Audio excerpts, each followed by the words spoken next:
Halo semuanya, selamat sore Indonesia. Selamat datang di World Admission 2023 diselenggarakan oleh Perhimpunan Wageningen atau PPIW. Perkenalkan, saya Askia, jurusan Master Food Technology angkatan September 2022 yang akan memandu jalannya acara pada hari ini. Next, Kak Fidit.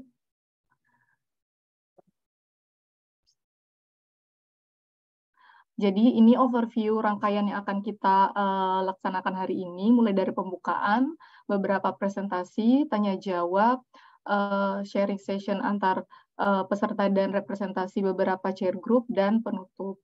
Jadi pastikan teman-teman semua mengikuti semua kegiatannya sampai akhir, agar bisa mendapatkan keseluruhan informasi yang penting dan clear sebelum benar-benar apply untuk kuliah di UWR. Baik, langsung saja kita ke agenda yang pertama, yaitu pembukaan dan sambutan dari Ketua PPIW 2023 oleh Kak Miftah Rizkan. Kepada Kak Miftah, waktu dipersilahkan. Oke, Assalamualaikum warahmatullahi wabarakatuh. Halo, selamat pagi dan sore teman-teman.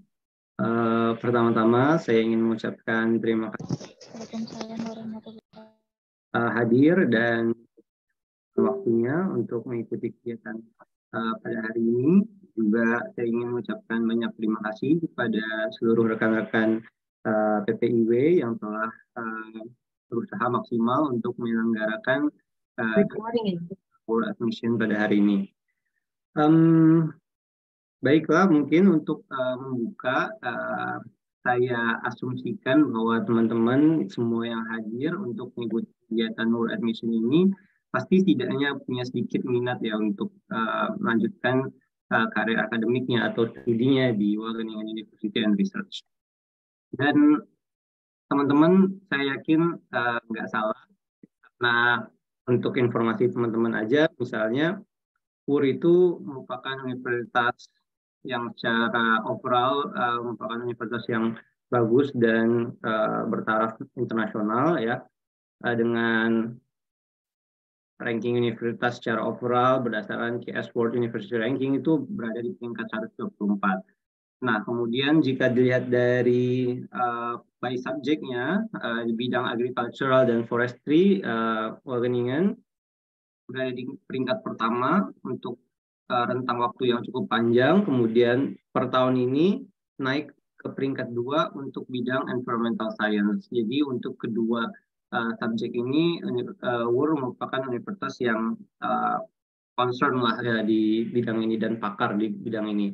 Kemudian di level domestik, UR itu juga menjadi Dutch University terbaik selama 18 tahun berturut-turut. Jadi beberapa peringkat ini menunjukkan kualitas UR sebagai sebuah universitas.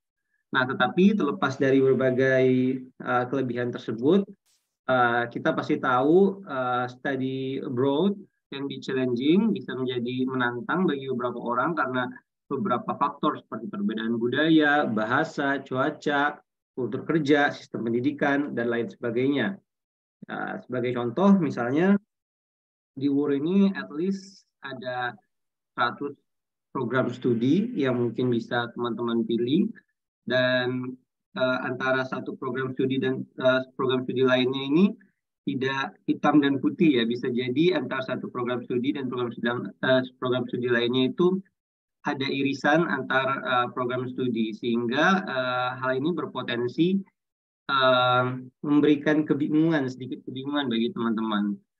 Bahkan mungkin juga kebingungannya itu karena ada program studi dengan nama yang sama tapi itu berbeda seperti yang ada di Indonesia. Contohnya misalnya di sini ada grup yang namanya agroteknologi dan food safety. Nah, mungkin teman-teman yang di Indonesia ada yang kuliah jurusan agroteknologi terus berekspektasi bahwa agroteknologi yang ada di sini itu seperti yang di Indonesia, seperti ada ilmu tanah, agronomi, kemudian pemilihan tanaman, crop protection, dan lain sebagainya. Ternyata apa yang diajarkan di dalam grup agroteknologi di UR ini sebenarnya sedikit berbeda dengan ada yang di Indonesia, yang mana misalnya fokusnya ke sistem pertanian secara umum ya. Nah, jadi hal ini bisa cukup memberikan kebingungan bagi teman-teman yang ada di Indonesia nanti ke depannya.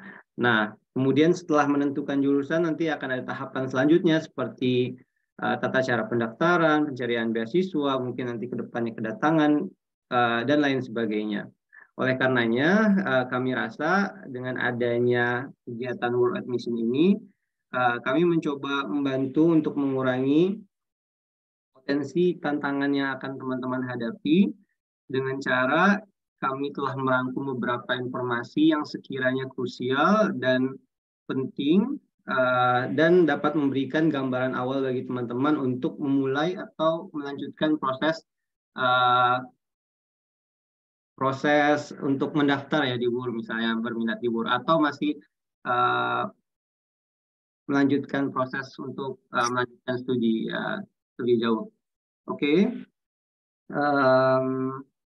Kalau misalnya per kegiatan ini masih ada yang belum terjawab, teman-teman boleh banget untuk menanyakan pertanyaannya ke akun Instagram PPIW atau website untuk kita bahas lebih lanjut. Dan untuk teman-teman PSD, saya rasa yang berminat untuk lanjut PSD untuk saat ini tidak akan ada pembahasan yang mendalam, tapi kami harap teman-teman bisa untuk join kegiatan yang membahas PhD lebih dalam di minggu depan. Oke, mungkin sekian dari saya. Semoga acara ini bermanfaat dan menyenangkan bagi teman-teman. Sekian, Assalamualaikum warahmatullahi wabarakatuh. Saya kembalikan ke Kak Meisi. Waalaikumsalam warahmatullahi wabarakatuh. Terima kasih Kak Mita atas sambutannya. Acara selanjutnya itu pemaparan tentang tata cara pendaftaran untuk kuliah di WUR dan penjelasan tentang beberapa jenis beasiswa yang bisa teman-teman apply dan diikuti dengan diskusi antar jurusan bersama dengan kakak-kakak dari beberapa jurusan juga di WUR yang akan dipandu oleh Kak Fidit dan Kak Fitgar. Kepada Kak Fidit, waktu dipersilahkan. Terima kasih Kak Meisi. Sebelumnya, Assalamualaikum warahmatullahi wabarakatuh. Gimana nih teman-teman? Terima kasih ya yang udah mau hadir di acara World Admission. Jadi kita di sini akan bahas sharing tentang jurusan, terus tata cara pendaftaran, dan nanti juga ada beasiswa-beasiswa yang mengcover gitu ya untuk kuliah di WUR. Nah, sebelum itu kita mau memanifestasikan mimpi nih gitu ya. Kan di bulan yang berkah, di bulan yang baik gitu ya, teman-teman juga hadir ikhtiarnya untuk datang di acara seminar kali ini. Aku pengen tahu dong kira-kira teman-teman mau ambil jurusan apa nih di Wageningen. Boleh pakai fitur annotate, langsung aja di type atau mungkin kalau yang nggak bisa pakai fitur annotate, boleh pakai di chat kira-kira mau ambil jurusan apa nih. Pengen cek ombak dulu. Aku kasih waktu 2 menit ya. Food safety, oke, food tech, sensory science, plant science, nutrition health, environmental science, plant science. Wah, banyak ya yang udah mau tahu nih. Enviro, plant science. Food quality management nggak ada ya? Biotek, entomologi, urban, RDI. Wah, RDI apa tuh? Aku nggak tahu. Animal science.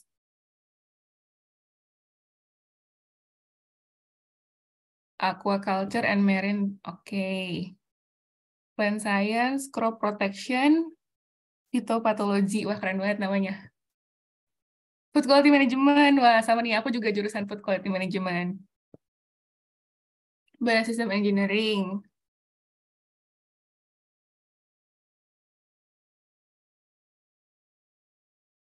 Keren-keren ya. Jadi jangan khawatir, mungkin teman-teman kalau misalnya ada pertanyaan terkait dengan jurusannya atau bingung nih jurusan mana yang kira-kira cocok sama teman-teman, nanti kita akan ada sesi breakout room. Nanti kita akan bahas lebih dalam gitu. Oke, makasih atas jawaban-jawabannya. Amin ya, semoga teman-teman bisa nih untuk menjadi bagian dari mahasiswa Wageningen di waktu yang tepat gitu. Oke.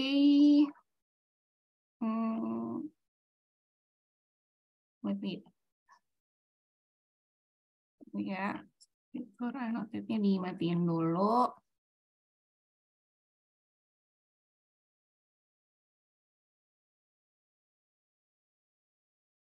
Oke, lanjut. Nah, oke, sekarang kita masuk ke sesi yang pertama, jadi Word 101, bagaimana sih tata cara pendaftaran. Oke, jadi timeline pendaftaran untuk daftar di Wageningen sendiri, itu ada 2 term, dan term pertama adalah term September, dan term kedua adalah Februari. Nah, kalian harus apply di 2 portal yang berbeda. Jadi ada application di StudiLink dan di portal Wageningen sendiri. Untuk yang terdekat ya, yang bulan September 2023 itu di 15 April, jadi tinggal 2 minggu lagi. Dan untuk Februari masih lama di 15 September. Nah, untuk jurusan-jurusan Februari ini tertentu aja. Jadi nggak semua jurusan itu bisa masuk di intake Februari. Jadi cuma ada jurusan Biosystem, Engineering, Biotech, Biologi, Environmental Science, dan juga Forest and Nature Conservation gitu. Nah, prosedur pendaftaran itu seperti apa? Jadi yang pertama, kalian akan perlu mendaftar di StudiLink, nanti akan aku kirimkan juga link StudiLink itu apa. Kemudian mendaftar di portalnya Wageningen, jadi namanya itu Osiris. Kemudian mensubmit berkas-berkas, jadi ada beberapa berkas yang perlu disubmit. Dan yang terakhir adalah mendapatkan LOA. Nah, untuk prosedur pendaftaran di kampus Wageningen sendiri, itu nggak ada biaya pendaftaran ya, jadi gratis. Nah, jadi tahapan yang pertama tadi adalah untuk daftar di StudiLink. Nah, di sini udah ada nih website StudiLink, jadi kalian tinggal pilih enroll universitas dan program tertentu yang ingin kalian daftar. Ini tuh website-nya itu kayak semua universitas di Belanda ada, jadi kalian bisa pilih. Kalau ngambil Wageningen tentunya tinggal klik aja, ambil jurusan Wageningen, ambil kampus di Wageningen, terus jurusan yang kalian mau daftar. Tuh. Nah, selanjutnya daftar di Osiris, di website Wageningen. Nah, untuk tata cara pendaftarannya, kalian nggak perlu khawatir. Di situ ada, di website ini, ada link dan juga video tata cara untuk mendaftar di portal Osiris. Di situ udah lengkap banget, ada tata caranya, berkasnya seperti apa, dan juga mungkin ada persyaratan-persyaratan tertentu yang perlu kalian lihat atau perhatikan. Nah, jurusan apa aja sih yang ada di Wageningen? Jadi jurusannya banyak ya, tadi udah ada chair group-nya, terus juga ada jurusan, dan nanti di setiap jurusan juga ada spesialisasi gitu. Nah, mungkin buat teman-teman yang kurang paham, di sini ada list terkait dengan jurusan, dan juga di website ini juga ada list mata kuliahnya. Jadi mata kuliah, spesialisasi, dan juga mungkin kalau teman-teman masih bingung nih kira-kira bisa online atau offline, nah semuanya udah ada di link website ini. Nanti kita akan bedah di breakout masing-masing. Nah, berkasnya apa aja sih yang perlu disiapkan? Yang pertama adalah SKL, atau surat keterangan lulus, dan juga transkrip nilai. Nah, tapi ini udah harus dilegalisir dan juga dalam bentuk bahasa Inggris. Yang kedua ada sertifikat bahasa Inggris, kayak IELTS, TOEFL IBT, atau TOEIC. Nah, setiap jurusan itu memiliki requirement yang berbeda-beda, batas minimum yang berbeda-beda. Jadi kalian bisa lihat nih, jurusan kalian itu punya batas minimumnya berapa, tinggal lihat di link tersebut. Nggak perlu khawatir, nanti PPT-nya akan aku kirimkan ke email masing-masing, jadi kalian bisa lihat link yang tertera. Selanjutnya ada CV, ini maksimum 2 halaman. Kalian bisa pakai CV Europass atau CV biasa. Ada personal statement juga, kira-kira apa nih yang ingin teman-teman pelajari, atau mungkin intensinya apa nih untuk masuk jurusan tertentu. Dan yang terakhir adalah surat rekomendasi. Nah, surat rekomendasi ini bersifat opsional, bisa dari orang-orang terdekat yang udah memiliki kapabilitas mengenal teman-teman, kayak dosen pengampu atau dosen skripsi, atau mungkin di tempat bekerja ya, seperti manajer atau supervisor, seperti itu. Ini bersifatnya opsional, jadi mau sebanyak apapun boleh. Oke, ini ada persyaratan untuk bachelor. Jadi persyaratan untuk bachelor adalah ijazah SMA dengan nilai minimum 75% dari ujian akhir. Kemudian ada harus memiliki mata jurusan tertentu gitu. Mungkin kalau misalnya IPA, kira-kira pernah mengambil biologi atau fisika seperti itu. Kemudian ada batas sertifikat kemampuan bahasa Inggris, IELTS atau TOEFL IBT. Cuman ini perlu diperhatikan juga ya, sesuai dengan jurusan tertentu karena setiap jurusan memiliki nilai yang berbeda-beda. Dan untuk persyaratan master sendiri, untuk S1 dan D4 itu minimal IPK-nya 3. Kemudian untuk sertifikat bahasa Inggris tentunya tadi ya sama. Jangan lupa perhatikan nilai minimum batas sertifikatnya masing-masing. Terus untuk jurusan tertentu biasanya memiliki persyaratan biasanya untuk jurusan tertentu itu memiliki persyaratan mata kuliah wajib. Misalnya kayak aku ngambil Food Quality Management, berarti ada mata kuliah seperti Basic Food Technology yang perlu diambil.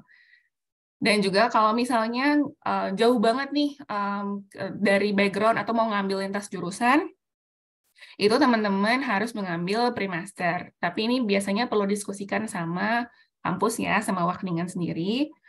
Jumlah program yang diampuh ini adalah sekitar 30 SKS selama 1 tahun. Dan ada biayanya tersendiri. Jadi teman-teman perlu ngecek apakah teman-teman eligible atau enggak ngambil jurusan masternya. Gitu. Di situ juga ada link untuk kalian bisa lihat apakah kalian memiliki kriteria tersebut, dan perlu didiskusikan dengan kampus. Biasanya nanti bisa email ke SSC. Nah, setelah kalian mengsubmit berkas-berkas, tentunya setelah itu kalian akan mendapatkan LOA. Nah, LOA biasanya diterbitkan hingga 6-8 minggu pendaftaran. Gitu. Kalau misalnya udah melewati batas 8 minggu, teman-teman bisa menghubungi SSC. SSC itu kayak adminnya Wageningen gitu. Tinggal menghubungi di ssc@wur.nl.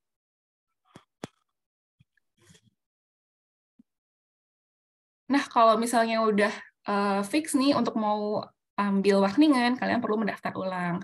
Jadi Wageningen akan meminta konfirmasi pendaftaran dan berkas yang perlu dikirimkan. Itu ada beberapa dari universitas asal, bisa dari dosen atau orang-orang yang memiliki jabatan birokrasi. Berkas-berkas yang perlu disubmit adalah ijazah, transkrip dalam bahasa Inggris, dan juga SKL. Nggak perlu khawatir kalau misalnya merasa kehilangan informasi karena nanti pihak SSC akan menghubungi kalian lewat email.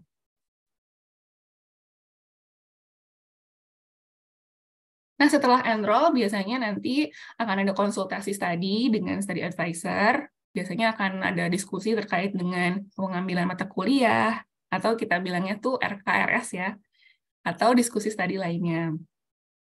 Dan setelah itu tentunya akan melakukan persiapan keberangkatan. Namun nggak perlu khawatir, nanti kita dari PPIW akan mengadakan program body.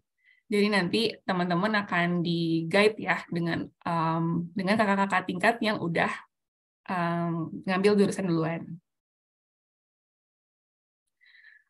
Namun nggak perlu khawatir, mungkin teman-teman mau mempersiapkan dari jauh-jauh hari, kita udah ada booklet study guide. Jadi di sini akan ada rangkuman terkait dengan sistem housing, terus juga ada kira-kira berkas-berkas apa saja yang perlu dipersiapkan sebelum keberangkatan. Nah, ini bisa teman-teman akses, di-scan, atau di link yang sudah tertera di layar. Nah, jangan lupa nanti akan ada virtual open day. Biasanya ini dari open day resmi dari Wageningen. Nah, teman-teman kalau misalnya mau tanya lebih lanjut, di sini ada live presentation dari study advisor mereka. Kemudian bisa konsultasi dan juga bisa komunikasi dengan profesornya. Biasanya ada beberapa profesor yang datang. Nah, itu ada linknya. Jangan lupa pada tanggal 6 April acaranya gitu. Ini bagus banget buat teman-teman yang masih bingung terkait dengan sistem perkuliahan atau misalnya mau tanya lebih dalam terkait dengan jurusan yang diampuh kayak gitu. Dan untuk PhD, benar banget kata Mas Miftah tadi ya, akan ada penjelasan lebih dalam terkait dengan PhD. Jadi apakah berapa nih biaya funding PhD, terus bagaimana tata cara pendaftaran PhD, terus juga pokoknya serba-serbi materi PhD akan kita bahas lebih dalam pada tanggal 9 April, jadi jangan lupa daftar bagi teman-teman yang udah mau mempersiapkan PhD-nya. Ya, nanti kita akan ada pemateri yang luar biasa juga. Jangan lupa daftar pada tanggal 9 April nanti. Oke, untuk beasiswa akan disampaikan oleh Viatgar. Untuk Viatgar, waktu dan tempat dipersilahkan. Oke, halo teman-teman semua. Suara saya terdengar jelas? Jelas. Halo. Oke, jadi terima kasih banyak untuk kesempatannya dan tadi teman-teman udah dijelasin lebih detail terkait dengan proses admission ke WUR oleh Vidit, dan sekarang ini giliran saya yang bakalan jelasin terkait dengan beasiswa yang possible untuk teman-teman apply untuk bisa berkuliah di Wageningen seperti itu. Jadi mungkin bisa di next Vidit. Oke.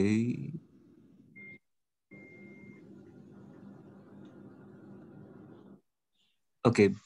Ya, jadi ada banyak sekali scholarship yang sebenarnya possible untuk teman-teman apply di WUR, dan sebenarnya dari WUR sendiri itu udah nyediain website juga yang dimana website tersebut udah ada informasi lebih detail terkait dengan berbagai scholarship yang teman-teman bisa apply seperti. Jadi di website ini kalau teman-teman buka di Google mungkin dengan keyword scholarship for international master student di Wageningen University, itu teman-teman buka aja, di situ bakalan ada informasi terkait dengan beasiswa yang by invitation only atau mungkin beasiswa yang bisa di-apply, dan beasiswa yang dari masing-masing negara. Even itu kayak LPDP juga itu ada dijelasin lebih detail di website ini seperti itu. Jadi I suggest teman-teman buat buka website ini dan kemudian baca informasi dan lihat beasiswa-beasiswa apa aja yang possible untuk di apply di Wageningen University seperti itu. Tapi untuk kali ini saya bakalan jelasin beberapa beasiswa tapi bukan secara detail, bukan secara spesifik.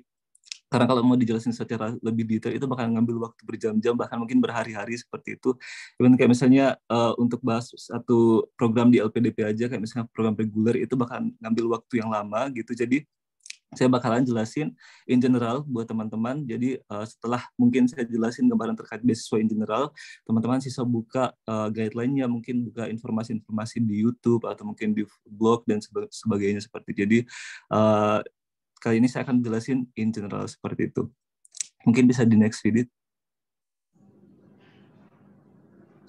Oke, jadi beasiswa yang pertama yang bakal saya jelasin adalah beasiswa LPDP. Jadi teman-teman pasti sudah pada tahu kalau beasiswa LPDP ini adalah beasiswa dari pemerintah Indonesia melalui pemanfaatan dana pengembangan pendidikan nasional seperti itu DPPN. Dan dengan menggunakan beasiswa LPDP ini kita bisa lanjut program magister atau program doktoral di perguruan tinggi dalam atau luar negeri seperti itu. Bisa di next. Ya, dan untuk penerima beasiswa LPDP sendiri dari sampai tahun sekarang ini, sampai tahun 2022 itu udah ada datanya, dan itu banyak sekali penerima beasiswa dari Sabang sampai Merauke. Jadi masing-masing provinsi juga ada persentase penerima beasiswanya, dan sampai tahun 2022 itu kurang lebih ada 35.536 orang menjadi penerima beasiswa LPDP. Jadi banyak sekali dukungan dari pemerintah Indonesia untuk teman-teman yang ingin berkuliah dalam maupun luar negeri, program master maupun program PhD seperti itu. Lanjut. Oke, jadi ini penting buat teman-teman ketahui dan mungkin penting juga buat teman-teman lihat, baca lebih detail panduannya karena teman-teman bisa mengetahui kategori beasiswa mana yang teman-teman bisa apply ketika mendaftar beasiswa LPDP seperti itu. Jadi beasiswa LPDP itu ada banyak sekali jenisnya, ada 3 in general. Yang pertama itu ada program umum, kemudian ada program targeted, ada program afirmasi. Jadi untuk masing-masing program ini itu ada guideline-nya di website LPDP di lpdp.kemenku.go.id. Jadi teman-teman bisa baca lebih detail di sana terkait dengan persyaratan khususnya.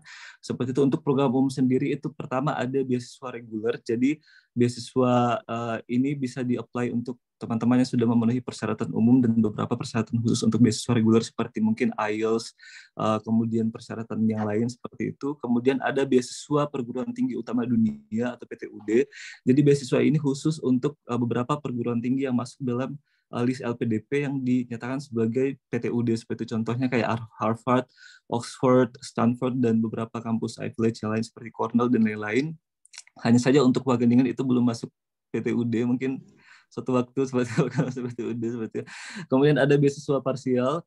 Parsial ini kurang lebih mungkin kalau teman-teman lagi kerja di company atau instansi, kemudian mungkin dari instansinya ngasih teman-teman funding parsial dan teman-teman merasa bahwa itu belum cukup untuk mendanai studinya teman-teman, itu teman-teman bisa mengajukan kerjasama ke pihak LPDP. Jadi itu dikatakan sebagai parsial dari LPDP, parsial juga dari instansi atau company tempat teman-teman bekerja seperti itu.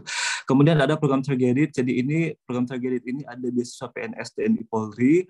Kemudian ada beasiswa kewirausahaan, ada beasiswa pendidikan kader ulama, beasiswa dokter spesialis dan subspesialis. Jadi ini ada juga persyaratan khususnya. Contohnya kalau untuk beasiswa PNS, TNI, Polri, teman-teman udah harus menjadi bagian dari PNS TNI Polri dan kemudian harus minimal ada pengabdian kurang lebih 2 tahun, kemudian bisa apply untuk beasiswa LPDP seperti itu. Kemudian untuk program afirmasi ini ada 4 jenis, ada penyandang disabilitas untuk teman-teman yang punya disabilitas, kemudian ada beasiswa Putri Papua untuk teman-teman yang dari timur, yang dari Papua, kemudian ada beasiswa daerah afirmasi.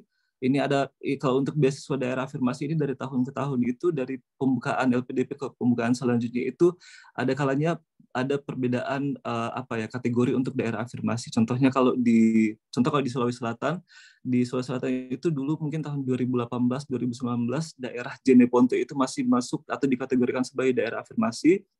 Tapi untuk sekarang kalau tidak salah itu sudah tidak dikategorikan lagi sebagai daerah afirmasi. Jadi teman-teman perhatikan guideline-nya, perhatikan list daerah afirmasinya. Kalau misalnya teman-teman sekarang mungkin ini lagi tinggal di daerah afirmasi, mana tahu mungkin selanjutnya masih dikategorikan sebagai afirmasi atau mungkin sudah tidak dikategorikan. Jadi perhatikan labelnya dengan baik-baik seperti itu.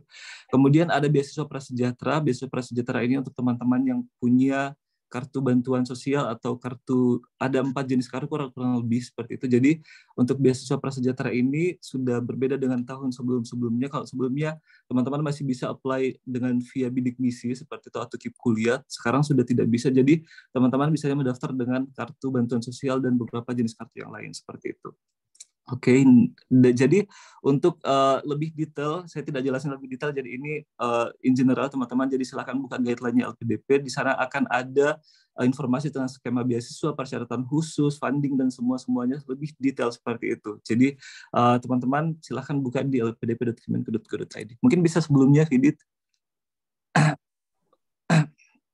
untuk persyaratan umum tadi, ya ini persyaratan umum, ini kurang lebih teman-teman WNI kemudian menyelesaikan S1 untuk yang melanjut S2, S2 untuk yang melanjut S3, dan seterusnya. Ada kemampuan bahasa juga, dan lain-lain. Terus, next. Oke, ini untuk jadwal pendaftaran seleksi dan seleksi. Jadi untuk tahap 1 ini sudah berlangsung. Jadi teman-teman kemarin udah yang join tahap 1 udah melalui tahap tes bakat skolastik. Jadi sekarang udah sisa nunggu pengumuman untuk tes bakat skolastik dan lanjut wawancara. Jadi teman-teman di sini mungkin ada yang belum apply. Jadi teman-teman bisa apply untuk tahap 2. Jadi teman-teman bisa apply bukanya pada tanggal 9 Juni sampai 9 Juli 2023 seperti itu, dan akan ada proses dari 3 proses, jadi dari pembukaan pendaftaran, kemudian tes bakat skolastik sampai tes substansi atau wawancara seperti itu. Bisa di next. Oke, ini kurang lebih pendaftaran tahapan seleksi pendaftaran LPDP secara umum. Jadi dimulai dari seleksi administrasi, kemudian ada 2 jenis teman-teman. Jadi teman-teman bisa di sini ada informasi belum memiliki LOE dan sudah memiliki LOE, itu artinya bahwa teman-teman bisa daftar beasiswa LPDP dulu, kemudian daftar kampusnya. Teman-teman juga bisa daftar kampusnya dulu, dapat LOE dulu, kemudian daftar beasiswanya. Jadi itu depends teman-teman. Mungkin teman-teman di sini ada yang merasa bahwa saya belum optimis nih Kak untuk lulus beasiswanya, jadi saya tidak mendaftar beasiswa dulu, saya maunya daftar kampus dulu, jadi untuk bisa meyakinkan bla bla bla gitu kan, itu daftar beasiswa setelahnya, atau mungkin sebaliknya seperti. Jadi itu di teman-teman, atau mungkin teman-teman ada yang udah ngambil IELTS di awal dan udah siap untuk apply kampus dulu karena pembukaan kampus mungkin lebih cepat dibanding beasiswa, teman-teman possible untuk daftar kampus dulu baru beasiswanya, seperti itu. Jadi depends ke teman-teman semua. Setelah itu ada tes bakat, ini kok tipe ya. Oke, tes bakat skolastik. Jadi tes bakat skolastik itu kurang lebih ada TPA, kemudian kalau kemarin itu kurang lebih ada 2 jenis soal. Yang pertama kali aku dapat seumur-umur itu ada pemecahan masalah sama pemecahan masalah sama ada satu lagi lah, pokoknya itu jenis tes di bakat skolastik yang baru yang saya dapatkan, yang di luar dari yang umum yang mungkin diteskan di PNS atau SBMPTN dan sebagainya.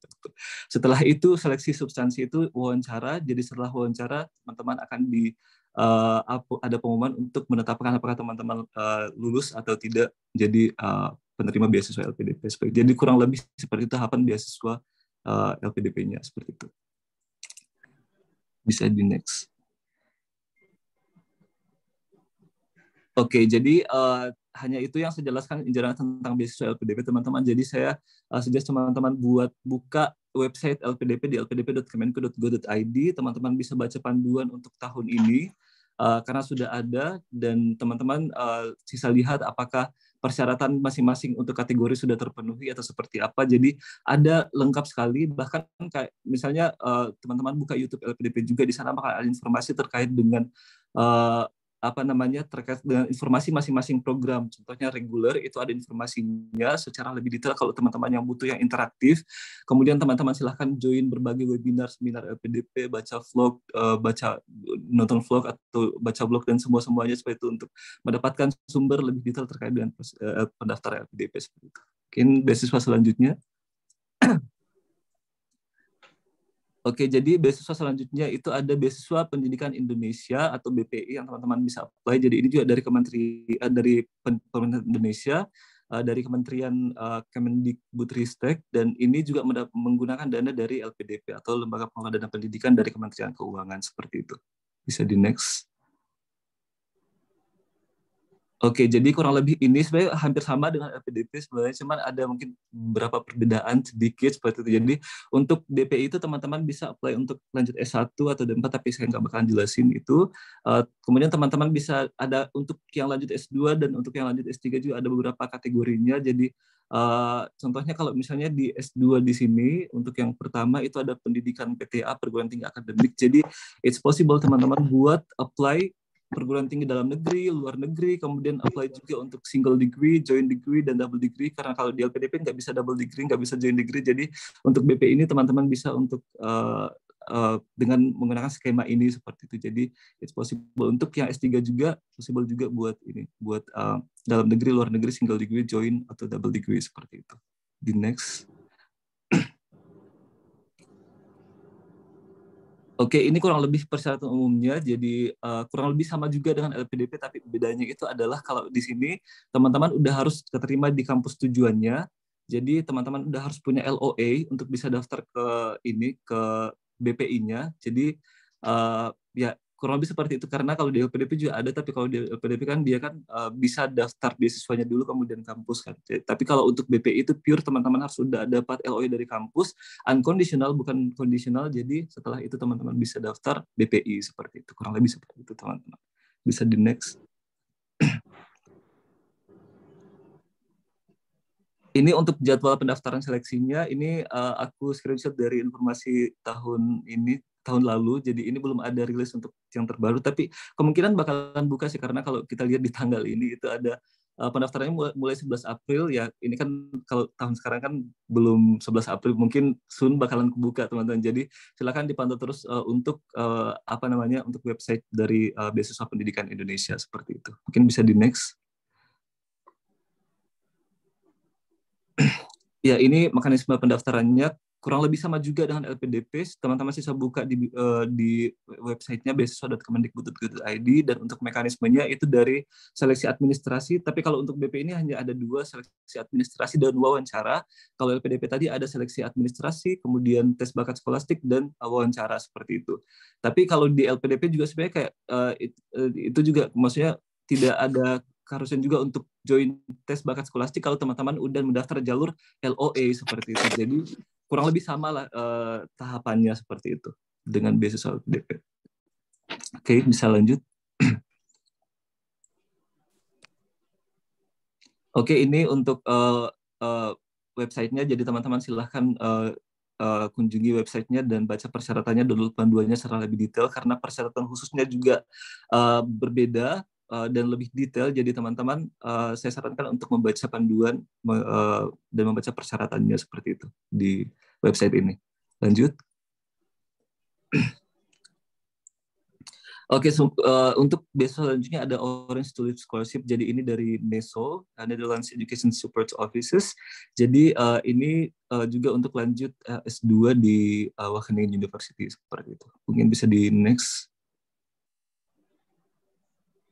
Oke, jadi kurang lebih ini kurang lebih ini untuk scholarship details-nya. Jadi ini dikhususkan untuk 2 negara, yaitu India dan Indonesia, dan masing-masing dari negara tersebut itu yang direkrut atau diterima untuk beasiswa Orange Tulip Scholarship ini 10 seperti itu per pembukaan atau per intake dari beasiswanya seperti itu ya. Tapi beasiswa ini bukan fully funded scholarship, jadi ini partial funded. Jadi yang didanai adalah 25% to tuition fee seperti itu. Dan ini bisa di-apply untuk yang mau lanjut bachelor atau yang mau lanjut master. Oke. Kemudian untuk requirements-nya bisa dibaca lebih ini. Untuk application deadline sepertinya udah buka ya. Jadi deadline-nya itu 1 Mei 2023. Teman-teman silahkan buka di website-nya nanti apakah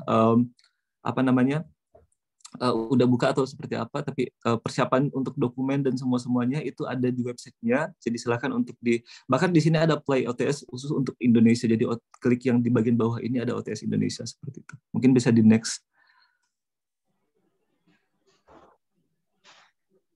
Oke, untuk kriterianya ini kurang lebih seperti ini teman-temannya. Jadi teman-teman udah harus keterima di Wageningen University, udah harus dapat LOA, dan English Language Proficiency Requirements-nya juga sesuai dengan program masternya. Jadi kalau di Wageningen itu setiap program itu ada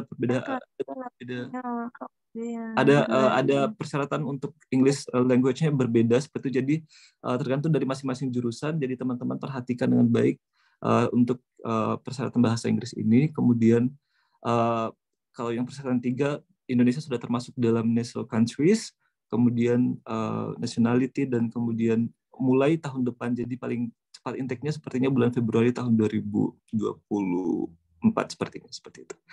Mungkin bisa dilanjut. Oke, jadi untuk teman-teman membaca lebih detail informasinya, silahkan buka di studynl.org seperti itu, teman-teman. Lanjut.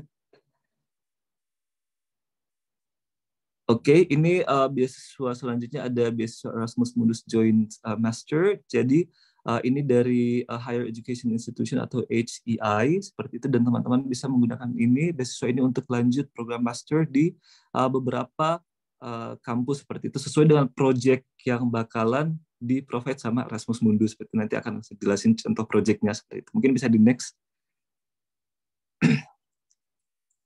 Oke, jadi kurang lebih ini untuk durasi masternya itu tergantung. Jadi ada 1 atau 2 tahun seperti itu. Teman-teman bisa ngambil 60 ICTS, 90 ICTS, atau 120 ICTS. Ini artinya bahwa contohnya mungkin teman-teman ngambil 60 ICTS di Wageningen, kemudian mungkin lanjut di Lund University di Sweden atau di mana gitu kan untuk ICTS selanjutnya. Jadi itu possible juga untuk teman-teman ambil seperti itu. Untuk application dan more information-nya itu ada Catalog of Erasmus Mundus Master's Program here di sini. Jadi sisa di klik dan bakalan muncul. Mungkin bisa di next. Oke, ini yang bakal muncul setelah teman-teman klik link yang tadi di bawah untuk application prosesnya. Jadi kalau misalnya tujuan teman-teman adalah Wageningen University, jadi teman-teman sisa filter di sini untuk country-nya Netherlands, kemudian duration or credits-nya itu 24 months, 120 di ECTS.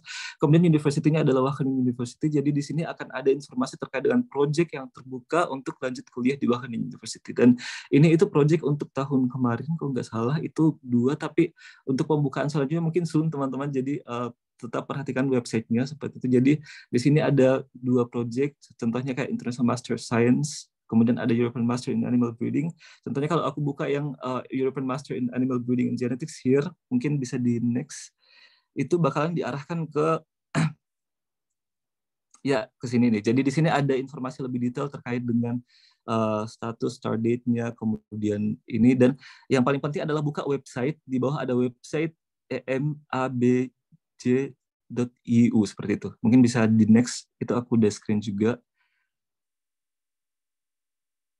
Oke, jadi ini setelah buka website ini ada, jadi di sini itu udah jelas sekali teman-teman, udah lengkap sekali terkait dengan admission requirements-nya, application procedure, selection dan lain-lain.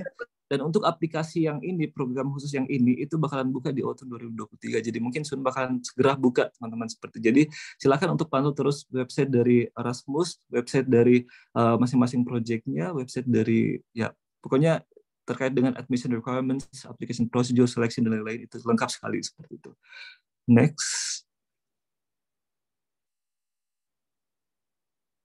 Oke, ini websitenya mungkin bisa di next lagi. Oke, ini beasiswa terakhir yang aku jelasin ya teman-teman. Jadi ini beasiswa ini tuh rada berbeda dengan beasiswa yang sebelumnya. Kalau di awal tadi saya mention bahwa beasiswa di Wageningen itu ada yang based on apply, ada juga yang based on invitation only seperti. Jadi kita tidak ada mengupload essay lah, kemudian ada persyaratan-persyaratan khusus dan semuanya. Tapi ini betul-betul dari invitation. Jadi itu kayak surprise seperti teman-teman udah apply Wageningen itu bakalan di surprise sama ini. Jadi untuk aplikasinya itu ini kalau teman-teman misalnya udah daftar Wageningen itu bakalan di apa namanya ya, kayak di site sama Wageningen University-nya dan sama beasiswanya. Jadi kalau misalnya informasi di sini aplikasinya sebelum kalau misalnya setelah 1 Juni, 1 Juni kamu tidak mendapatkan informasi seperti itu, berarti kamu tidak diterima begitu. Jadi ini betul-betul hanya dari invitation dari provider beasiswanya seperti itu. Mungkin bisa di next. Oke, jadi ini kurang lebih target grupnya. Jadi ini juga termasuk tadi di awal ada dimention bahwa ini untuk developing countries, termasuk Indonesia. Jadi di sini ada untuk target grupnya dari Afrika, dari Southeast Asia, termasuk Indonesia tadi ya. Kemudian itu kita harus udah apply ke kampusnya, apply ke Wageningen University seperti itu. Dan udah dinyatakan sebagai dinyatakan lulus di study program di agriculture, food, environment, for which financing is necessary. Kemudian ini ada persyaratan lain seperti itu, kurang lebih. Mungkin bisa di next. Oke, jadi informasi lengkapnya di sini teman-teman. Jadi kalau misalnya teman-teman ada yang ingin bertanya terkait dengan beasiswa ini, mungkin nanti email PPI, karena kayaknya di sini di Wageningen juga ada beberapa teman-teman yang merupakan awardee dari beasiswa ini, dari invitation. Karena memang sebelumnya untuk kalau pengisian di portal kalau tidak salah itu ada pilihan untuk apply without scholarship atau apply with scholarship. Jadi mungkin teman-teman yang ingin mendaftar ini maksudnya kalau misalnya tidak ada possible untuk apply scholarship atau belum mendapatkan scholarship, teman-teman bisa apply dengan apa namanya mengisi portal di situ apply without scholarship. Tapi kita juga nggak tahu kan, ini unpredictable scholarship, jadi itu sangat-sangat bikin teman-teman surprise nantinya. Jadi mungkin kalau ada yang mau bertanya nanti mungkin PPI bakal ngarahin ke awardee-nya atau seperti apa gitu. Ya jadi kurang lebih seperti inilah beasiswa untuk beasiswa by invitation seperti itu. Mungkin bisa di next. Oke, ini terakhir ya teman-teman. Jadi saya kembali suggest teman-teman buat buka websitenya, di situ akan ada informasi lebih detail terkait dengan masing-masing beasiswa seperti itu. Oke, mungkin demikian. Saya kembalikan ke moderator. Silakan. Oke, terima kasih Kak Vidit dan Kak Vedgar atas pemaparannya. Saya rasa sudah sejelas sekali ya. Mungkin teman-teman sudah ada bayangan mengenai tata cara pendaftarannya, kemudian berdasarkan kriteria yang teman-teman miliki, bisa daftar ke beasiswa apa aja. Dan for your information juga, kita lagi in proses untuk membuat konten interaktif mengenai student life di Wageningen, termasuk itu tadi beberapa jenis beasiswa. Jadi teman-teman silahkan dicek nanti di akun Instagram kita dan di YouTube juga akan ada konten tentang jenis-jenis beasiswa itu, testimoni dari awardee, baik itu dari self-funded juga ada. Jadi teman-teman yang punya kebingungan atau pertanyaan lebih jauh kayak oh ini beasiswanya harus bagaimana gimana, apa aja yang kita peroleh setiap bulan, itu nanti bakalan ada penjelasannya. Jadi dipantau ya sosmed dari PPI. Selanjutnya kita ke sesi tanya jawab. Jadi sebelumnya di form registrasi kita juga meminta teman-teman untuk mensubmit beberapa pertanyaan. Jadi di sini kita udah mengumpulkan, merangkum beberapa pertanyaan yang mungkin lebih in general dan bisa dijawab di meeting hari ini. Untuk sesi Q&A-nya saya persilahkan untuk Kak Fidit untuk memandu sesi tanya jawabnya. Jadi ada 2 sesi, yang pertama itu yang sudah disubmit dan yang nanti terakhir akan ada tanya jawab juga live di Zoom ini. Untuk Kak Fidit, waktu dipersilahkan. Oke, makasih Kak Messi. Jadi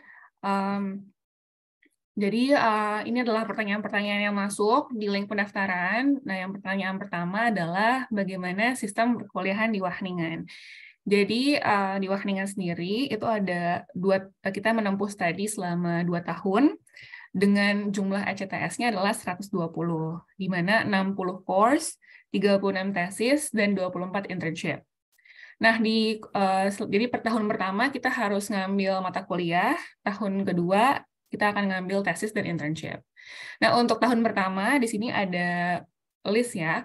Ini salah satu contohnya karena aku ngambil Food Quality Management, jadi ini mata kuliah yang perlu aku ambil. Di Wageningen sendiri itu dibagi menjadi 6 period, di mana ada period panjang dan juga period pendek. Kalau period panjang itu sekitar 2 bulan masa studinya, jadi kayak 7 minggu tatap muka kuliah, 1 minggu kosong, dan 1 minggunya lagi ujian gitu.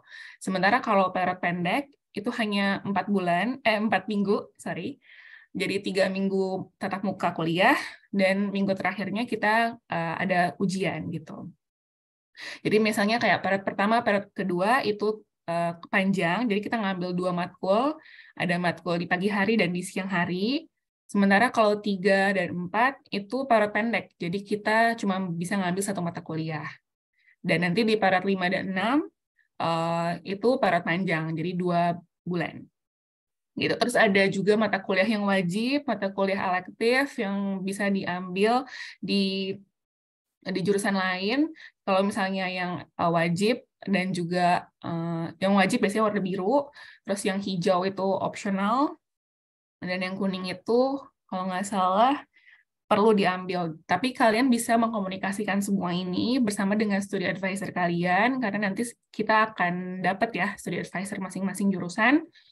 Dan juga nggak perlu khawatir, nanti kita akan ada juga study plan, jadi nanti kita perlu ngebuat study plan sebelum kita melakukan studi di Wageningen.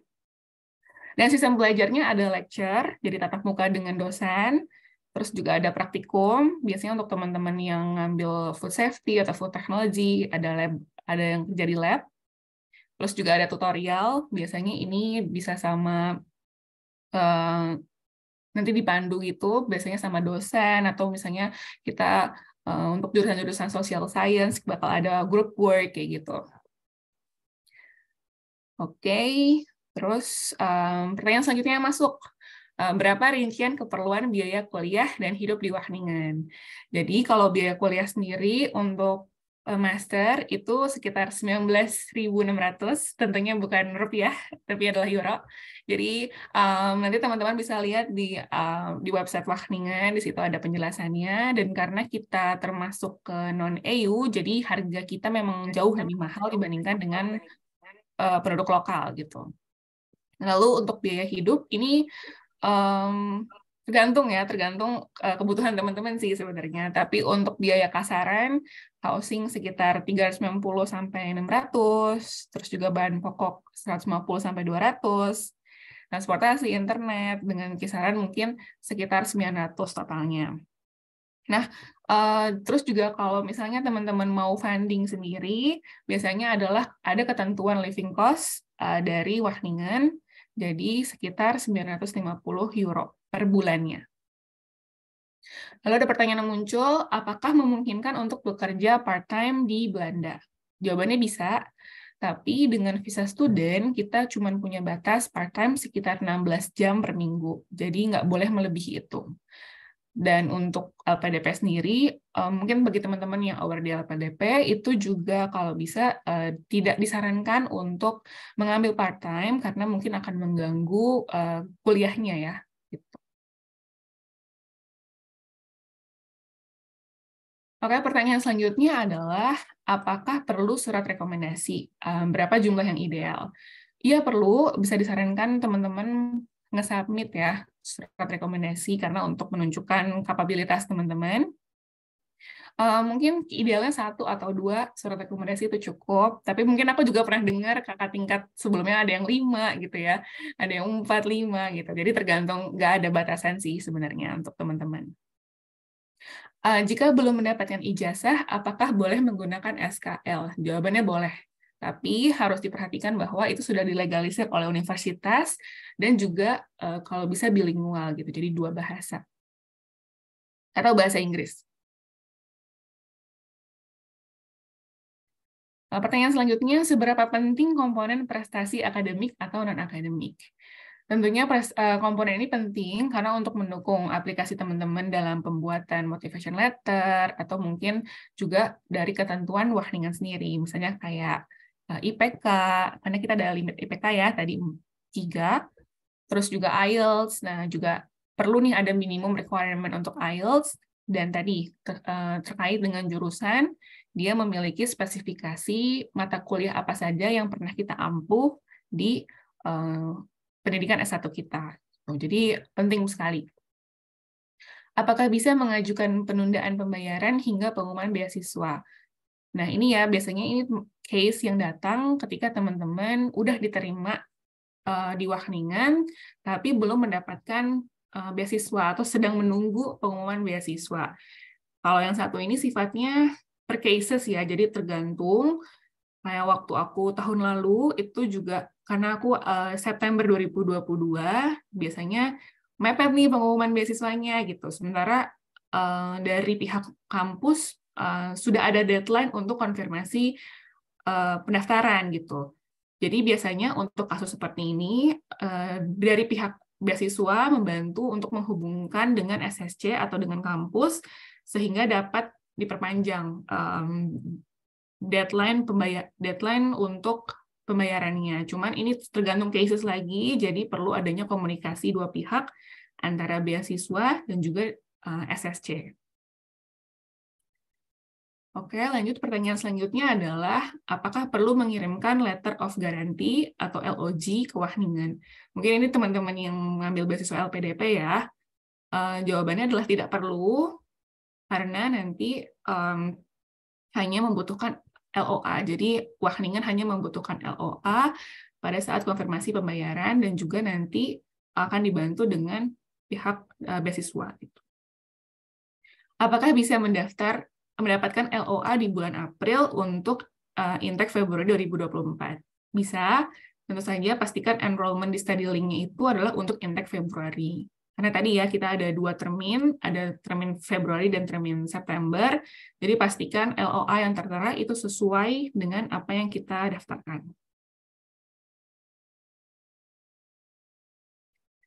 Pertanyaan selanjutnya, apakah perlu bukti saldo minimal di rekening pribadi? Jawabannya tidak perlu, karena nanti untuk funding sendiri biasanya memiliki jalur yang berbeda. Dan mungkin ini perlu mungkin untuk orang-orang yang membawa keluarga, namun itu sifatnya juga bukan untuk perusahaan kampus, tapi urusan pembuatan visa keluarga. Apakah bisa mendaftar di program master yang tidak linear dengan jurusan S1? Nah, ini biasanya universitas akan, atau di Wageningen akan mengecek background knowledge untuk setiap jurusan. Yang tadi akan bisa teman-teman lihat di website jurusan masing-masing. Dan namun jawabannya bisa, tapi keputusannya itu perlu dikomunikasikan dengan SSC. Mungkin juga teman-teman yang tidak linear perlu melakukan program pre-master selama 1 tahun. Namun ini sifatnya per cases, jadi langsung aja komunikasikan hal tersebut dengan SSC. Apakah ada mekanisme defer LOA? Jawabannya tidak, di Wageningen sendiri tidak ada, tapi bisa apply dengan intake selanjutnya dengan akun dan registrasi number yang sama. Contohnya ini biasanya kalau teman-teman yang mepet sekali dengan pengumuman beasiswa atau belum bahkan mendapatkan beasiswa padahal sudah apply atau sudah diterima di Wageningen. Jadi biasanya teman-teman akan melakukan defer di tahun selanjutnya. Tuh. Jadi nggak perlu bikin akun baru, pakai akun yang lama juga bisa. Dan biasanya cepat sih ini diterimanya, sekitar 1 atau 2 hari karena sudah pernah diterima di tahun sebelumnya.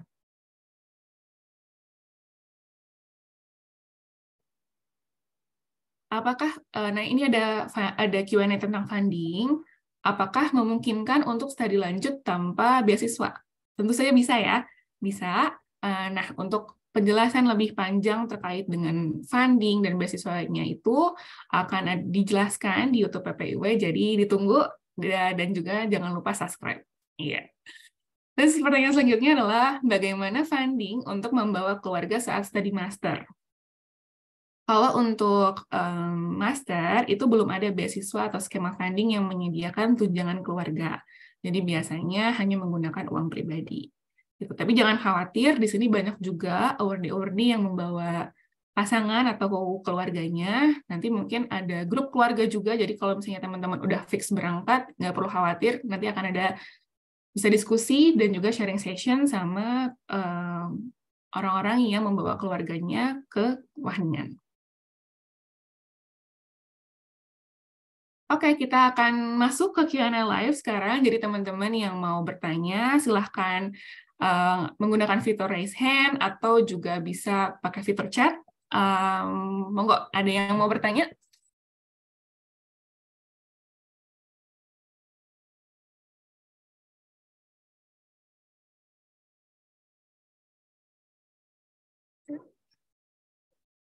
Ada yang mau ditanyakan atau misalnya terkait dengan...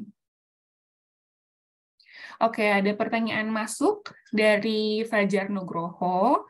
Siang, saya Fajar ingin tanya, buat pengurusan visa itu bagaimana? Mungkin dari teman-teman materi, kira-kira ada yang bisa menjawab ini? Tinggal langsung di-unmute aja.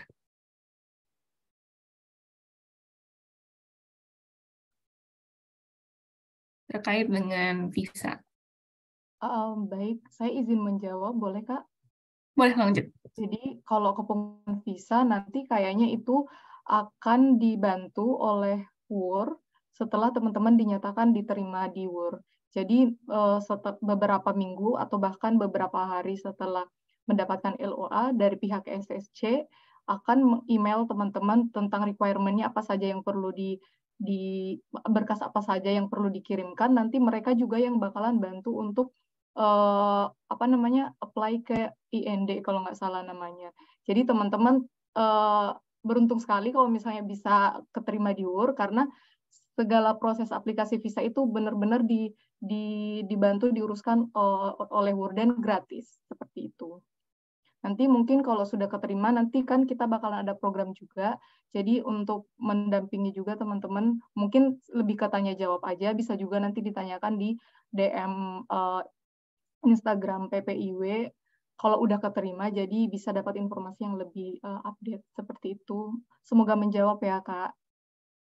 Gimana, Kak Fajar? Apa sudah menjawab? Oke, makasih. Ya, selanjutnya ada pertanyaan yang kedua yang datang dari Arini. Izin bertanya, saya kurang paham dengan mekanisme defer. apakah nanti ada konsultan dari WUR yang bisa membantu prosesnya dan opsinya seperti apa? Ada yang bisa menjawab?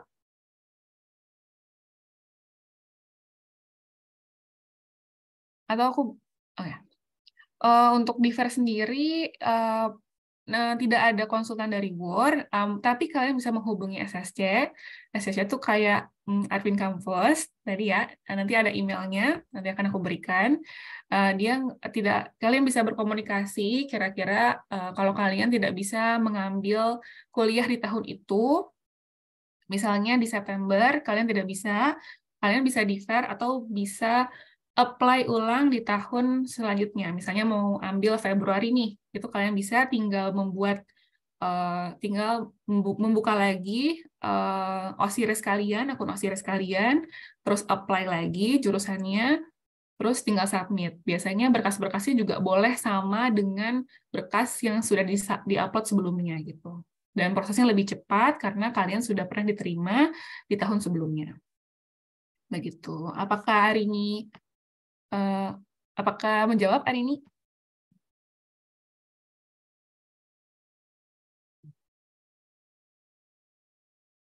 Halo Arini. Oh, udah, thank you. Oke. Makasih. Oh, maaf, Nabila Putri ya, tadi ada pertanyaan. Halo Kak, berarti untuk daftar LOA hanya pada tanggal-tanggal yang tertera tadi. Selain tanggal tersebut tidak bisa. Oh, untuk ini bisa. Jadi tanggal-tanggal yang deadline tadi hanyalah batas terakhir untuk mendaftar di Wageningen. Gitu. Jadi misalnya karena untuk September Intake 2023 batasnya adalah 15 April.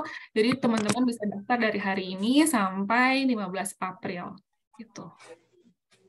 Kalau kayaknya udah dibuka lama sih, aku kurang paham kapan tanggal bukanya, tapi bisa sampai tanggal deadline yang tertera di website. Gitu. Gimana Nabila Putri? Udah menjawab?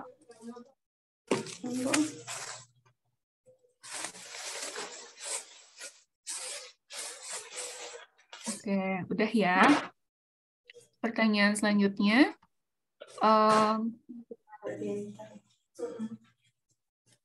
Dari Angelina, ingin bertanya mengenai kalau Master Food tapi bachelornya Chemical Engineering, bisa nggak? Terus pertanyaan kedua, application buat period master biasanya kapan sampai kapan? Dan yang ketiga adalah kalau gelar bachelornya belum keluar sama nilai semester terakhirnya belum keluar, apakah masih bisa apply atau tidak? Untuk pertanyaan nomor pertama itu cases ya, aku kurang paham apakah Master Food itu boleh sebelumnya ngambil Chemical Engineering. Jadi untuk yang ini kalian bisa, Angelina bisa komunikasikan dengan SSC, apakah mata kuliahnya bisa diambil, pun kalau misalnya nggak bisa, apakah perlu melakukan pre-master atau matrikulasi seperti itu. Jadi bisa hubungi SSC dulu. Application period buat master biasanya kapan sampai kapan. Jadi tadi ya udah ada 2 termin. Termin untuk September itu period pendaftarannya. Aku lupa kapan bukanya, cuman penutupan deadline-nya adalah 15 April, dan untuk Februari itu 15 September. Untuk gelar bachelor-nya belum keluar sama nilai semesternya itu belum keluar. Kalau nilai semester, aku kurang paham sih ini, karena kalau misalnya melihat di berkas yang perlu disubmit, itu ada SKL dan juga transkrip nilai. Cuman ada yang pernah bilang juga itu bisa, mungkin perlu di cross check lagi, kalau misalnya nanti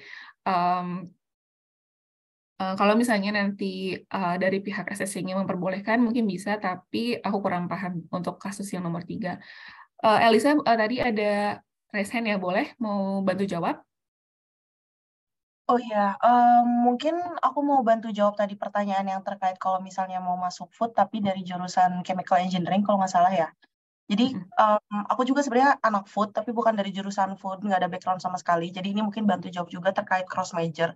Jadi sebenarnya cross major itu case by case. Kalau misalkan teman-teman dianggap sama SSC atau admission board itu teman-teman layak bakal masuk, otherwise bakal masuk dengan syarat pre-master atau nggak masuk sama sekali. Jadi ada 3 kemungkinan.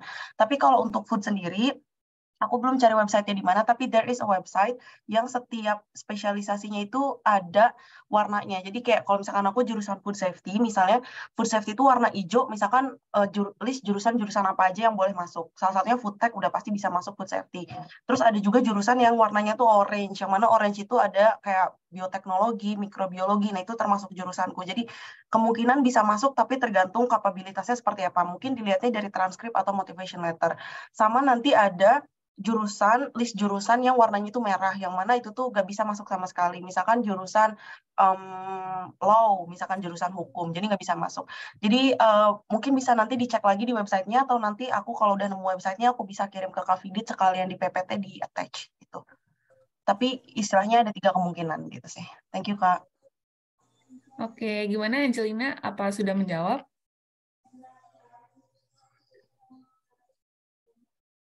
Oke, udah ya.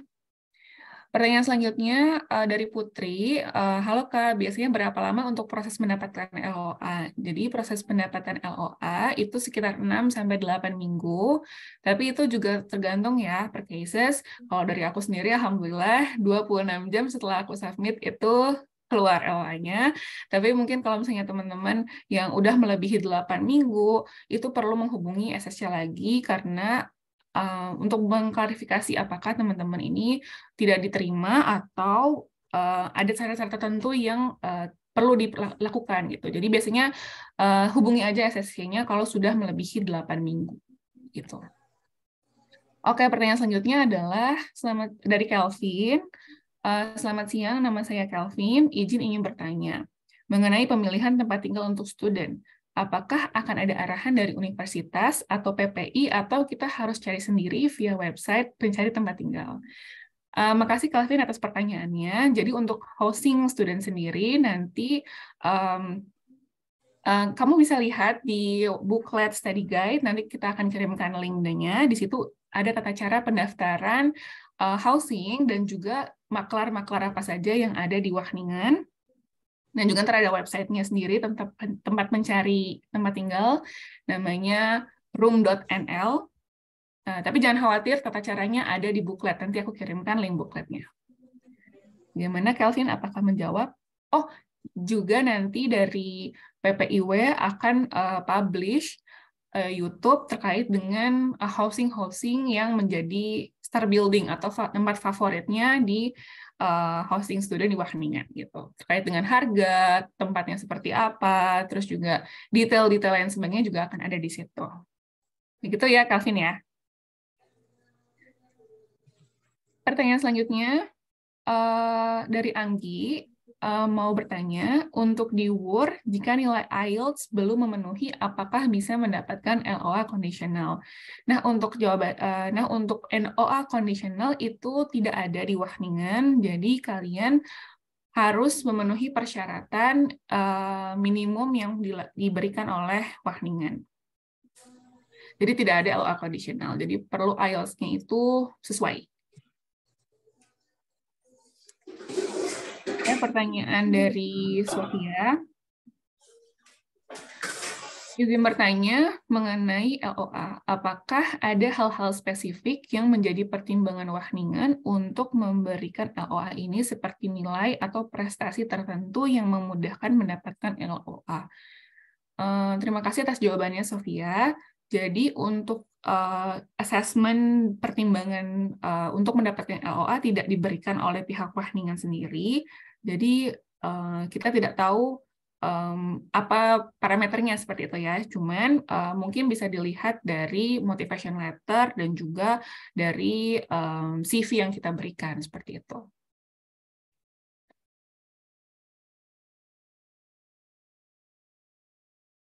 Gitu ya, Sofia. Ada teman-teman ada mau tambahan mungkin dari PPIW, ada yang mau nambahin ini atau udah cukup? Iya, mungkin mau emphasize aja kali ya. Jadi kalau misalkan teman-teman sering dengar istilah LOI conditional dari kampus lain atau mostly negara lain, di Wageningen tuh nggak ada sistem yang explicitly written LOA conditional.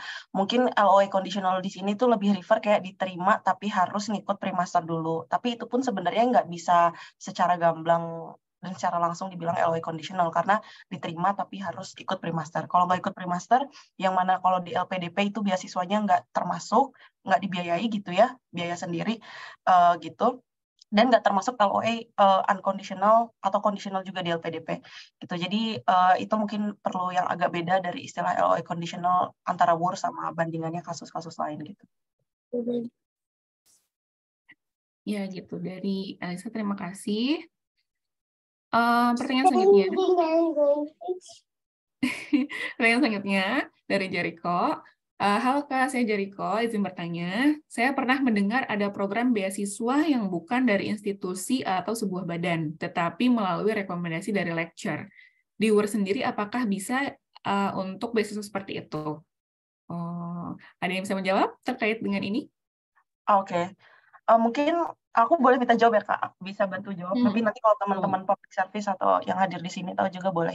Setahuku kalau misalkan beasiswa rekomendasi gitu khusus untuk program jurusan yang research program gitu. Sementara kalau di WUR ini kita termasuknya bukan research program yang kayak di Jepang, di Cina, di Korea gitu. Kalau untuk mekanisme beasiswa Jepang, Korea, Cina itu tuh beasiswa yang wajar gitu. Ada yang kalau misalkan direkomendasi profesornya ada grant bisa ambil untuk master, nggak cuma PhD. Tapi kalau misalnya di WUR sendiri untuk master, selain Anevan dan Ban yang invitation dari kampus, aku belum pernah dengar sih.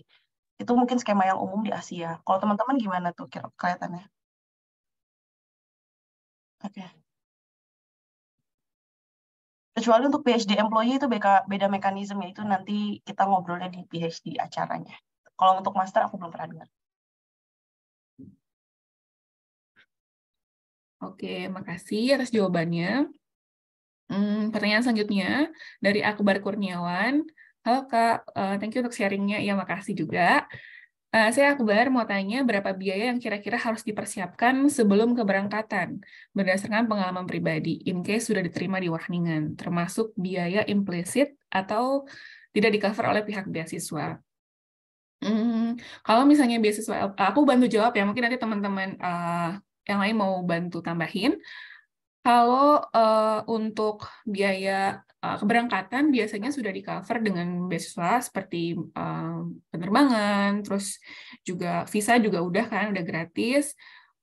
Pengurusan lain sebagainya sebenarnya udah. Mungkin teman-teman kayak membeli koper, kayak hal-hal yang kebutuhan domestik gitu ya, kebutuhan pribadi sendiri, itu biasanya teman-teman perlu menyiapkan.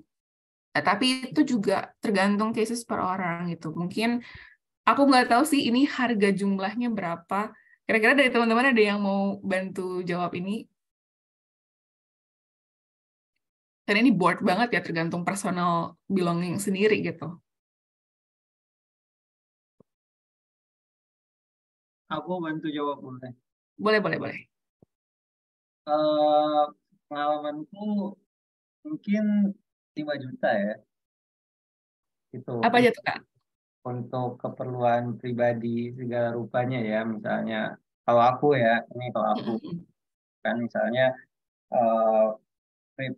prepare buat ya misalnya ada pakaian, koper, makan makanan yang mungkin buat aklimatisasi gitu kan, proses aklimatisasi di sini kayak gitu, lalu juga semacam apa namanya uang pegangan sendiri gitu kan, in case apa-apa, karena juga saya angkatan dulu sama misalnya kayak Mbak Titi itu waktu itu namanya settlement allowance dari apa namanya dari LPDP gitu.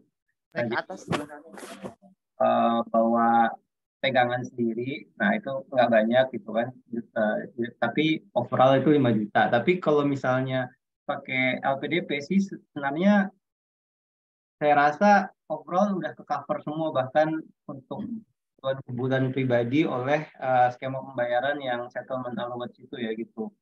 Nah totalnya juga saya rasa cukup besar kayak gitu ya, totalnya 1.300 kali 2 kayak gitu. Jadi 1.300 euro ya gitu, itu sekitar around 20 juta 20. kali 2 gitu. 20 juta kali 2. Nah kan itu 40 juta bisa buat koper gede banget bisa kan gitu. Nah terus ya itu jadinya tapi untuk beasiswa lain gitu ya yang mungkin tidak di cover untuk settlement allowance-nya pengalaman saya 5-7 juta sih buat persiapan pegangan itu udah cukup sih gitu. Mudah-mudahan ya menjawab itu karena kembali itu kebutuhan teman-teman sendiri gitu kan ya apa namanya kurang lebihnya seperti obat, pakaian dan lain-lain itu sangat spesifik per individu gitu Mbak Fitri. Iya, makasih Mas Miftah. Oh ya, aku lupa. Jadi di booklet study guide sendiri itu udah ada rincian kira-kira apa saja barang-barang yang perlu dibawa sama teman-teman, baik yang study intake-nya September atau juga Februari karena kan ada berhubungan dengan cuaca ya atau musim.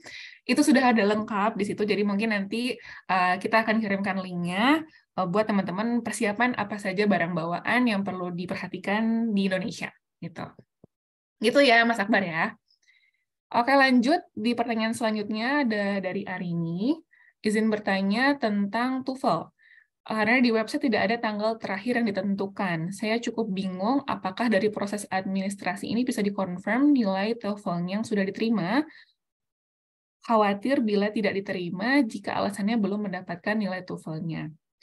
Untuk batas TOEFL, sertifikat TOEFL sendiri itu 2 tahun, walaupun mungkin di website Wageningen sendiri nggak mencantumkan, tapi dari kredibilitas sertifikatnya itu 2 tahun ke Arini.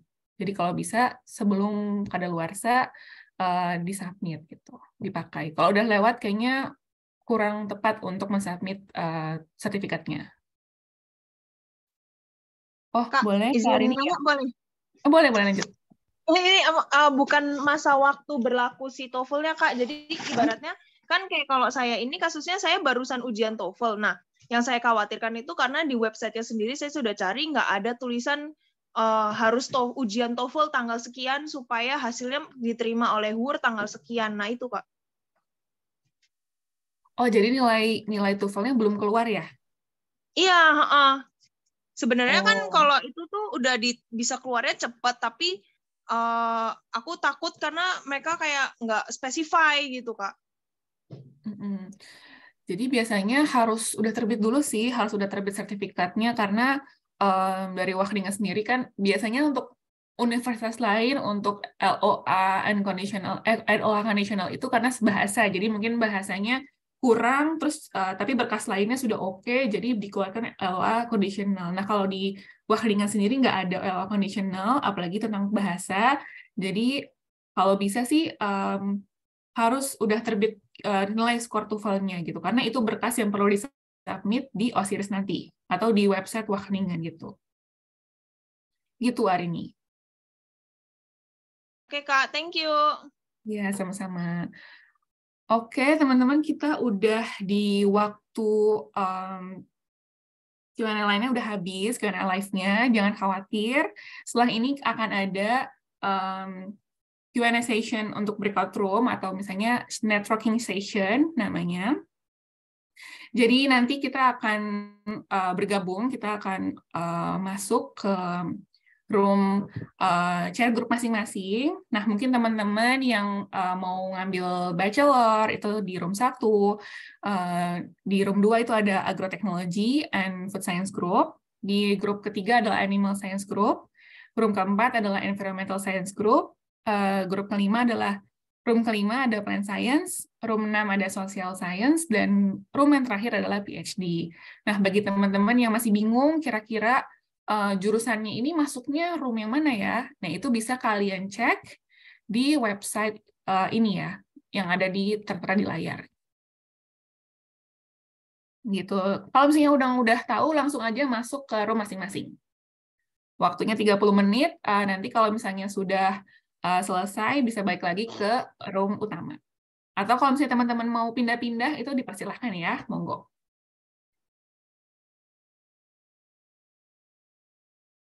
Oke, welcome back semuanya.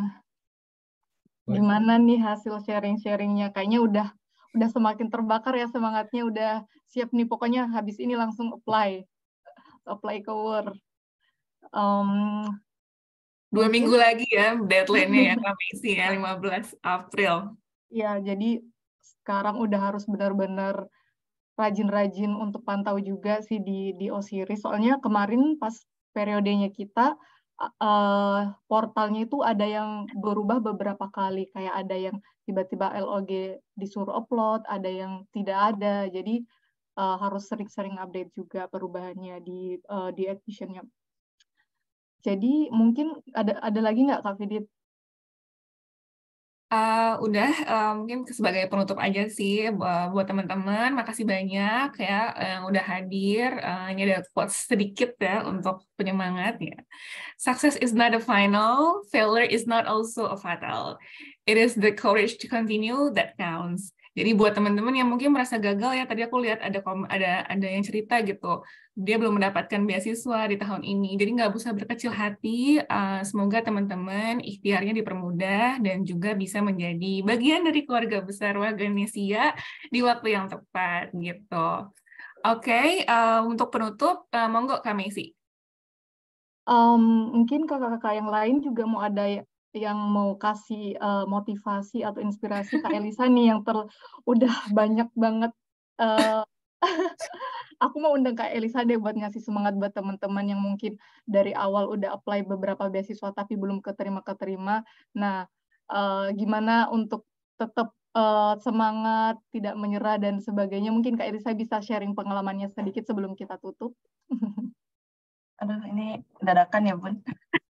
Pokoknya gagal mah biasa lah, teman-teman. Aku juga daftar beasiswa 15, gagal 7. It's okay. It's normal banget gitu. Jadi jangan patah semangat. Kalau misalkan gagal bukan berarti nggak capable. It's just a matter of time atau suitability. Cocok atau enggak. Semoga WUR jadi salah satu pilihan yang cocok buat teman-teman dan dimudahkan jalannya via apapun fundingnya. Self-funding, ada rezekinya, beasiswa, berarti beasiswa itu yang terbaik. Gitu sih. Kalau misalkan emang udah jodohnya, see you di sini nanti September atau Februari tahun depan, ketemu kita lagi. Gitu. Amin. Amin. Masya Allah. Terima kasih Kak Elisa. Jadi sekian rangkaian kegiatan kita hari ini. Terima kasih untuk teman-teman yang sudah mendaftar dan bergabung. Terima kasih juga untuk kakak-kakak dari PPU yang sudah berpartisipasi. Semoga apa yang kita bagikan hari ini bisa bermanfaat dan berguna untuk proses pendaftaran teman-teman menuju Wageningen. Untuk pertanyaan-pertanyaan yang mungkin di kemudian hari muncul, bisa kunjungi sosmed kita di @ppi.wageningen dan bisa subscribe juga YouTube PPI Wageningen untuk mendapatkan info-info atau konten-konten menarik lainnya. Jadi sekian, sampai ketemu di WUR teman-teman. Semoga prosesnya dipermudah dan bisa menjadi bagian dari Wagenesia ke depannya. Amin. Wassalamualaikum warahmatullahi wabarakatuh. Teman-teman, oh iya kita belum foto bareng ya. Sorry.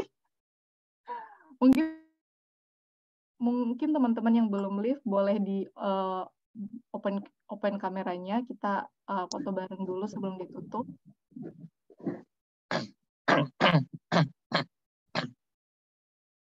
Oke. Wait aku. Udah siap ya, aku mulai dari Kak Genia, ada nggak ya Kak Genia? Aku sambil ya. Oke, aku mulai dari layar yang pertama. Siap-siap ya. 1, 2, 3.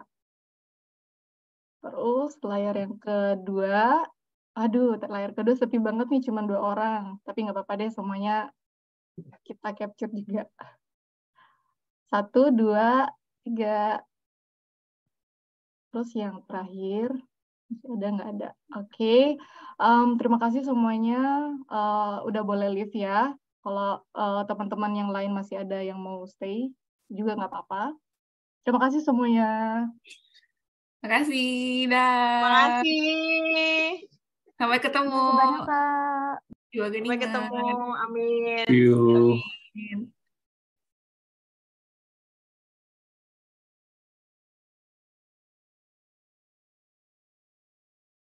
ya untuk record nanti akan dikirimkan ke email masing-masing dan juga nanti akan diupload di YouTube PPI Wageningen. Jadi dan materinya juga akan dikirimkan di email masing-masing. Jadi nggak perlu khawatir.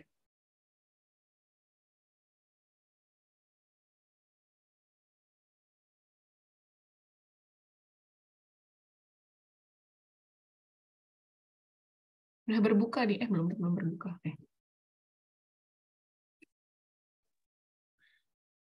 Mendadak tadi yang environmental science masih tanya jawab.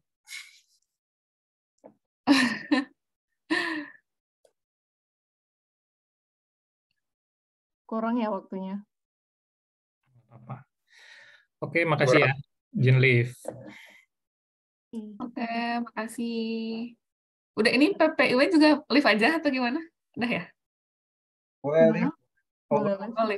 Mantap.